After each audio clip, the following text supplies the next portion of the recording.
దేవునికి స్తోత్రం. ప్రియమైన దేవుని పిల్లలారా, పరలోకపు తాళపు చెవి యేసు ప్రభు పేతురుకు ఇచ్చి ఉన్నాడు.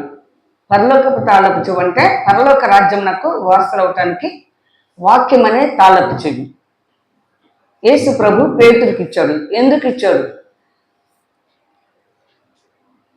దేనికి ఇవ్వాల్సి వచ్చింది పరలోకపు తాళపు చెవి? యేసు ప్రభు పేతురుకి పరలోకపు తాళపు చెవి ఇచ్చాడు. మనము మత్తయి సువార్త 16వ అధ్యాయము 13వ వచనం మనం చదువుకుందాం. యేసు ఫిలిప్పుదైన కైసరయ ప్రాంతములకు వచ్చి మనిషి కుమారుడు ఎవడని జనులు చెప్పుకొనిచున్నారని తన శిష్యులను అడుగగా, వారు కొందరు బాప్తిసమిచ్చి యోహాననియు, కొందరు ఏలియా అనియు, కొందరు ఇర్మియా అనియు, లేక ప్రవక్తలలో ఒకడని చెప్పుకొనిచున్నారనిది. అందుకైన మీరైతే నేనెవరినని చెప్పుకొనిచున్నారని వారిని అడిగాను. అందుకు సీమోను పేతురు, నీవు సజీవుడు వగు దేవుని కుమారుడివైన క్రీస్తువని చెప్పాడు. అందుకు యేసు, సీమోను బర్యోన నీవు ధన్యుడు, పరలోకమందున్న నా తండ్రి ఈ సంగతులు నీకు బయలుపరిచితేనే గాని నరు నీకు బయలుపరచలేదు.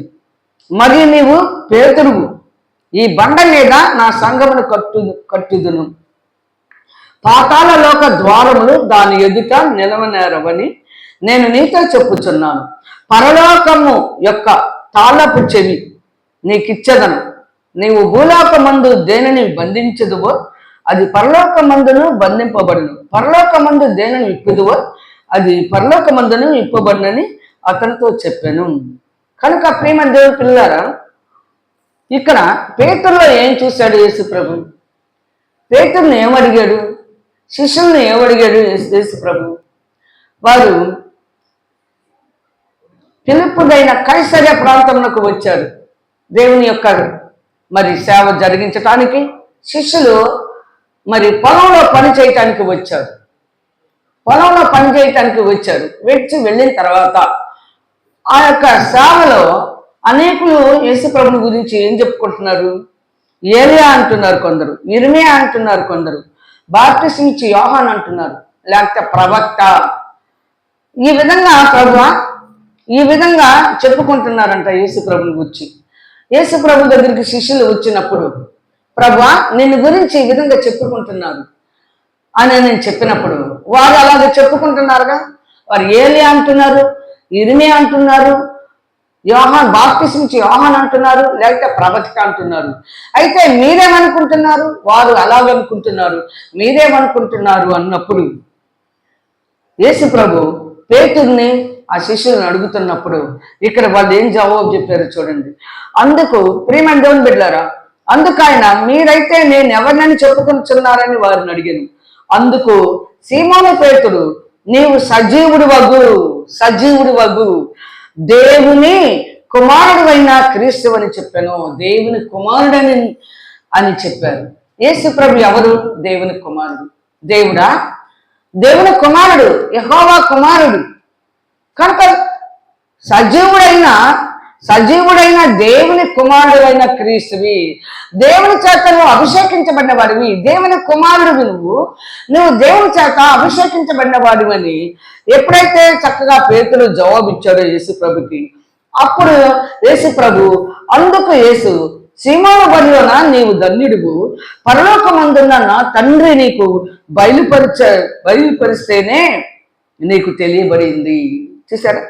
పరలోకమందున్న నా తండ్రి ఈ సంగతి నీకు బయలుపరిచితేనే గాని నరులు నీకు బయలుపరచలేదు. నరులకు తెలియదు యేసు ప్రభు ఎవరో, నరులకు తెలియదు. దేవుడు బయలుపరిచేస్తేనే పేతురుకు తెలిసింది. నరులకి ఈ లోకంలో ఇప్పుడున్న నరులకు కూడా తెలియదు. ఇప్పుడున్న అబద్ధ ప్రవక్తలకు యేసు ప్రభు దేవుడు అయిపోయాడు. ఇక్కడేమో యేసు ప్రభు నేనెవరినని మీరు తెలుసుకుంటున్నారు అన్నప్పుడు పేతురు అన్నాడు, సజీవుడైన దేవుని కుమారుడైన క్రీస్తువి అని చెప్పగానే యేసు ప్రభు చాలా ఆనందించారు, సంతోషించారు. దేవుడు అంటే ఆనందించేవారు కాదు. దేవుని కుమారుడివి, సజీవుడైన దేవుని కుమారుడైన క్రీస్తువి నీవు అని ఎప్పుడైతే క్రీస్తుతో పేతురు మాట్లాడారో, సీమోను పేతురు చెప్పాడు. అప్పుడు చాలా హ్యాపీ అయిపోయాడు, ఆనందించాడు. నేనెవరినో మీరు తెలుసుకున్నారు. నన్ను రకరకాలుగా అనుకుంటున్నారు లోకమంతా. ఏలి అంటున్నారు, ఇర్మియా అంటున్నారు, ప్రవక్త అంటున్నారు, లేకపోతే బాప్తిస్మ యోహాను అనుకుంటున్నారు. కానీ మీరైతే సజీవుడైన దేవుని కుమారుడైన క్రీస్తు అని మీరు ఎరుగున్నారు కనుక నీవు ధన్యుడివి. సీమోను బర్యోనా, నీవు ధన్యుడివి.